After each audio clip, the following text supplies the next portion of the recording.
읽은 말씀은 안식일에 예수님께서 한 바리새인 지도자의 집에 들어가셔서 식사하면서 벌어진 일들에 대한 기록입니다. 이 식사 자리에는 예수님을 비롯해서 다른 사람들도 초청을 받아 함께 자리했어요. 그런데 아마 그 초청을 받은 사람들 가운데 서로 높은 사람이 앉는 자리에 앉고 싶다라는 그런 경쟁이 있었던 것으로 보입니다. 그래서 7절 말씀에 보면 청함을 받은 사람들이 높은 자리를 택함을 보시고 라고 기록이 되어 있어요. 그러니까 지금 우리나라 문화에도 그런 문화가 있어요. 그러니까 어른들하고 식사를 하러 가면 제일 큰 할아버지 어른은 여기에 앉고 그 다음 자리는 여기에 앉고 그 다음 낮은 어린 분들은 여기에 앉고 그래서 제일 높은 자리를 상석 그 다음에 맨 끝에 어린 사람이 앉는 자리를 말석 이렇게 얘기를 해요. 그러니까 우리나라도 이렇게 윗사람과 아랫사람 그리고 나이가 많은 분들과 나이가 적은 사람들이 앉는 자리가 암묵적으로 정해져 있는 그 예의가 있는 나라예요. 그런데 유대인들도 엄격하게 그 예의를 따졌다는 거예요. 유대인들이 보통 파티나 이런 연회 자리에서 있는 그 식탁의 배열은 디귿자예요. 디귿자. 자, 잘 생각해 보세요. 이렇게 디귿자가 돼 있어요. 디귿자 자리에 있으면 그 중에 가장 높은 자리 상석은 어디일까요? 가운데. 여기에요, 여기. 여기가 가장 높은 자리네. 시우가 앉은 자리가. 자, 보세요. 그리고 그 높은 자리에 앉게 될 가장 높은 귀한 손님은 보통 일찍 올까요? 늦게 올까요? 늦게 가장 늦게 와요. 가장 늦게 와요. 희한하죠? 좀 일찍 와서 기다리는 리더가 있으면 좋겠는데. 근데 오늘 말씀에도 보면 예수님께서 보시기에 그곳에 함께 청함을 받은 많은 사람들이 각자 저마다 높은 자리인 여기에 앉기를 원했다는 거예요. 자, 보세요. 파티에 왔어요. 일찍 왔어. 그럼 이제 고민하겠죠? 내가 어디에 앉아야 될까? 그러면 좋은 자리, 높은 자리에 앉고 싶어서 사람들이 다 여기 앉고 싶어 한다는 거예요. 중앙에. 근데 누가복음 오늘 말씀 14장 8절부터 10절 말씀에 이렇게 기록이 돼 있어요. 내가 누구에게나 혼인잔치에 청함을 받았을 때 뭐라고 얘기하시냐면 높은 자리에 앉지 말라. 그렇지 않으면 너보다 더 높은 사람이 왔을 경우에 어떻게 될까? 너를 끌어낼 수도 있다.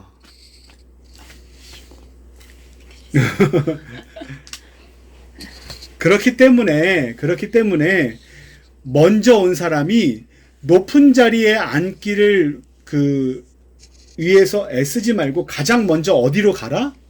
가장 낮은 자리, 끝자리 거기로 가서 앉아라. 그러면 이럴 수도 있잖아요. 아이고 선생님 그 끝에 앉지 마시고 이 중앙의 귀한 자리로 올라오세요 라고 얘기할 수도 있다는 거예요.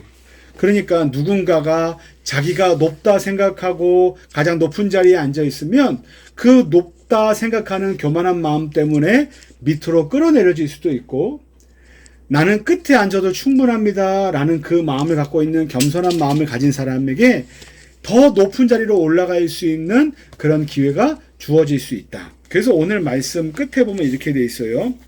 무릇 자기를 높이는 자는 낮아지고 자기를 낮추는 자는 높아지리라 라고 말씀하셨다는 거예요. 근데 오늘 말씀을 이렇게 적용할 수도 있어요. 그냥 모든 사람이 모이는 그 무리에서 나는 늘 명예를 잃지 않기 위해서 늘 낮은 자리에 가겠다.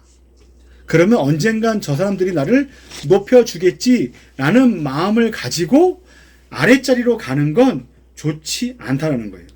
왜냐하면 예수님은 오늘 비유의 말씀을 통해서 우리에게 외적인 겉으로 보이는 겸손한 척하는 삶을 살아가야 한다라고 말씀하고 계시는 게 아니기 때문에 그래요.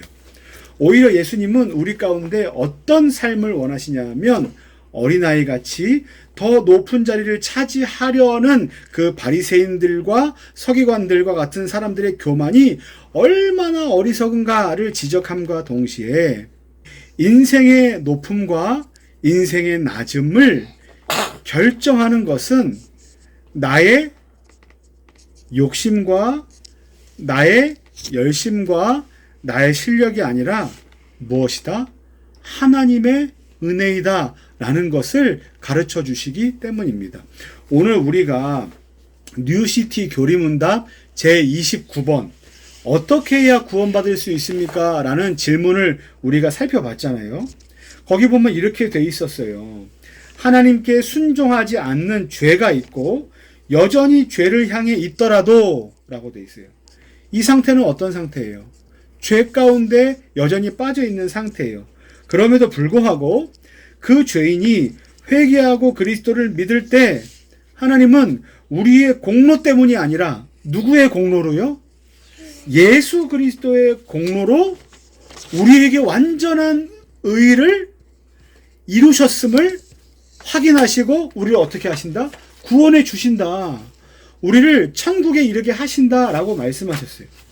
그러니까 우리가 높은 자리에 있거나 낮은 자리에 있거나 우리가 천국을 가거나 천국을 가지 못하는 가는 우리가 갖고 있는 어떤 실력, 돈이 많은가 적음, 그리고 착한 일을 많이 했는가 그렇지 않은가, 내가 공부를 많이 했는가 그렇지 않은가에 달려있지 않고 어디에 달려있다?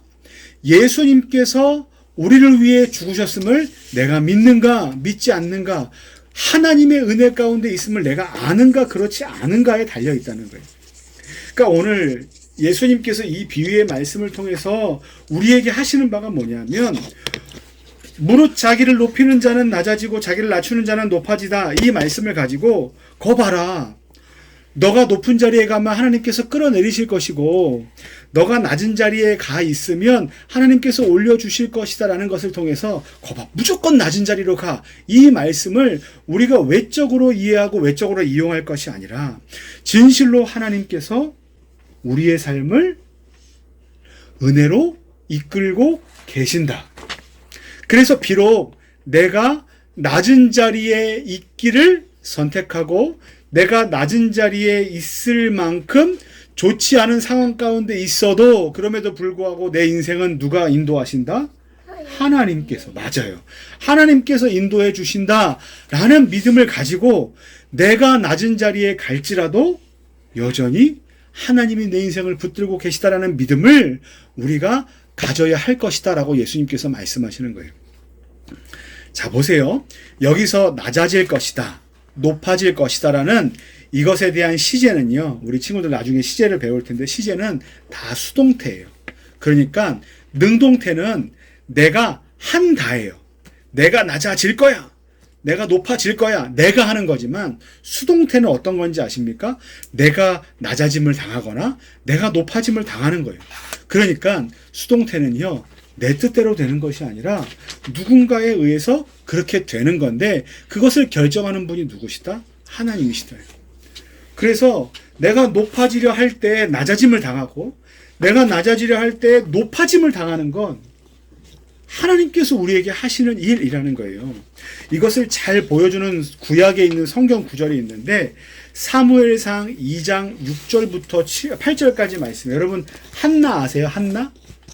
사무엘의 엄마 한나 있어요. 한나가 이렇게 고백해요.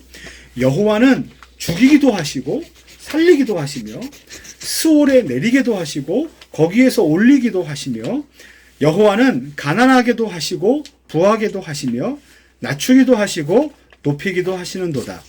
가난한 자를 진토에서 일으키시며 빈궁한 자를 거름더미에서 올리사 귀족들과 함께 앉게 하시며 영광의 자리를 차지하게 하시는도다. 땅의 기둥들은 여호와의 것이라 여호와께서 세계를 그것들 위에 세우셨도다. 자, 여기 보면 이렇게 되어 있어요. 땅의 기둥들 누구의 것이라? 여호와의 것이라. 여호와께서 그 세계를 그것들 위에 세우셨도다. 그러면서 하나님께서 높은 자리에 있고 낮은 자리에 있고 죽이기도 하시고 높이기도 하시고 살리기도 하시고 그리고 가난하게도 하시고 부하게도 하시는 그 모든 일에 주권을 갖고 계신 분이다 라고 한나가 믿음으로 고백했다는 거예요. 근데 이 고백이 언제 고백이었냐면 한나라는 여인이 아이를 낳지 못하다가 기도했을 때 하나님께서 그 기도의 응답으로 아이를 낳게 하시며 그 다음에 했던 고백이 이거라는 거예요. 그러니까 이렇게 얘기할 수 있잖아요. 나는 무엇인가 없었어. 그런데 무엇인가 딱 생겼어. 그럼 뭐라고 얘기했어요? 우연히 생겼나 보다. 아니면 내가 기도했더니 생겼나 보다. 내가 이렇게 했더니 생겼나 보다 라고 생각하면서 모든 일의 공로를 누구에게 돌려요? 자기에게 돌려요. 근데 한나는 뭐라고 얘기하는 겁니까?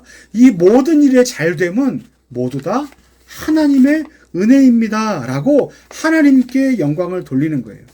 그러니까 삶의 고비를 넘기고 그 다음에 경험하는 게 뭐냐면, 고백하는 게 뭐냐면, 생사화복을 주관하시는 분이 모두 다 하나님이십니다. 내가 할 수 있는 건 하나님 아무것도 없습니다. 결국 내가 오직 할 수 있는 건 이것입니다. 하나님을 의지하는 것입니다. 라고 고백했다는 거예요. 그때 우리 가운데 있는 게 뭔지 아십니까? 겸손이에요. 겸손. 영적으로 겸손한 자가 낮아질 수 있고, 영적으로 겸손한 자가 낮은 자리를 의도적으로 선택해서 앉을 수 있고, 더욱이 영적으로 겸손한 자가 내가 선택해서 낮아진 자리가 아닐지라도 거기서도 하나님의 은혜를 발견할 수 있게 된다는 겁니다. 제가 어제 이제 잘 알려진 복음성가 겸손이라는 찬양을 계속 이제 들었어요. 이렇게 가사가 되어 있습니다. 슬픔 속에서도 울지 않는 것, 억울해도 울지 않는 것, 걱정할 수밖에 없는 상황 속에서도 걱정하지 않는 것, 사랑할 수 없는 사람조차도 사랑하며 품어주는 것, 용서할 수 없는 사람일지라도 용서해 주는 것, 참을 수 없어도 화내지 않고 끝까지 인내하는 것, 감사할 수 없는 그런 조건에서도 감사하며 사는 것, 칭찬이나 비난 가운데서도 침묵하며 사는 것, 말씀 순종하기 어려울지라도 믿음으로 순종하는 것, 어떠한 자기 주장도 버리고 오직 모든 것을 주님 뜻에 맡기며 내가 강한 것이 아니라 주가 강함을 보여주는 것, 그것이 진정한 겸손입니다. 라고 노래 가사로 되어 있어요. 근데 생각해 보면 슬픔 속에서 울지 않는 것, 억울해서 울지 않는 것, 그리고 그 밖에 뭐뭐 하는 상황 속에서 뭐뭐 하지 않는 것, 이와 같은 것들은요, 다 할 수 없는 것들이에요. 슬픔 속에서는 우는 게 당연하고, 억울하면 우는 게 당연하고, 걱정할 수밖에 없으면 걱정하는 것이 당연하고, 사랑할 수 없는 사람이 있으면 미워하는 것이 당연하고, 용서할 수 없는 사람이 있으면 용서하지 않는 것이 당연하고, 참을 수 없으면 화내는 것이 당연하고, 끝까지 인내하지 않는 것이 당연하고, 감사할 수 없으면 감사하지 않는 것이 당연하고, 칭찬이나 비난 가운데서도 소리를 내서 자기 뜻을 말하는 게 당연하고, 말씀에 순종하기 어려우면 포기하는 것이 당연한데 우리는 그 당연한 것들과 전혀 반대되는 대로 살아가는 것을 선택해야만 한다는 겁니다. 왜 그래요? 하나님께서 저와 여러분들의 삶 가운데 은혜로 역사하고 계시기 때문입니다. 어제 제가 이제 저희를 가르쳐 주셨던, 신대원에서 가르쳐 주셨던 이제 정창균 교수님께서 이제 하셨던 그 충성에 관한 설교 말씀을 제가 이제 들었어요. 충성이 뭔가, 목회자들이 말하는 충성이 뭔가, 우리는 충성한다 말하고 그 충성 소명대로 교회에 가서 많은 일들을 합니다. 이것도 하고 저것도 하고 많은 하나님께서 우리에게 맡겨주신 일들을 해요. 그런데 우리 마음 가운데 이런 마음이 자리 잡고 있다는 거예요. 목회자들의 마음 가운데 내가 이렇게 했으니 어떤 성도 한 사람은 내게 이만한 일에 대한 수고와 대가를 지불해야 되는 것이 아닌가. 그것이 말이 되었든 그것이 마음이 되었든 아니면 어떤 행동이 되었든 때로는 선물이 되었든 나에게 그 많은 대가가 주어져야 된다라고 생각을 한다는 거예요. 그런데 그 대가가 주어지지 않으면 어떤 마음이 있는 줄 아십니까? 속상하고 억울하고 이 사람들이 나를 어떤 마음으로 생각하고 있을까 서운해하는 마음이 들 수 있다는 겁니다. 근데 진짜 충성은 뭐냐면, 진짜 충성은 한결같음이라는 건 조건의 변화에 상관없이 한결같다는 거예요. 그래서 내가 충성하기로 하나님께 다짐했고 그 말씀대로 사명을 가지고 살아가겠습니다라고 얘기했을 땐 내게 그것에 대한 어떤 대가가 주어지지 않더라도 동일하게 목회하고 동일하게 목양하고 그 자리에 있을 수 있는 게 그게 진짜 충성이다 라고 말씀하시는 걸 들으면서 많이 좀 반성을 하게 되었어요. 순종도 똑같습니다. 우리는 어떤 조건에 의해서 우리가 순종할 수 있고 순종할 수 없다라고 이야기합니다. 그리고 내가 이 상황은 받아들일 수 있고 이 상황은 받아들일 수 없다라고 생각을 합니다. 근데 순종의 원인은, 순종의 이유는 우리가 갖고 있는 착한 심성도 아니고 우리가 갖고 있는 온유한 성품도 아니고 그리고 MBTI의 무슨 어떤 그런 그 어떤 조건들이 아니라, 혈액형이 아니라 무엇인지 아십니까? 하나님의 은혜 안에 있다는 것을 믿는 믿음입니다. 사랑하는 우리 성도 여러분, 우리가 하나님 안에, 하나님의 은혜 안에, 예수님의 구원하심 안에 있다는 것을 가장 먼저 기억하시면 좋겠습니다.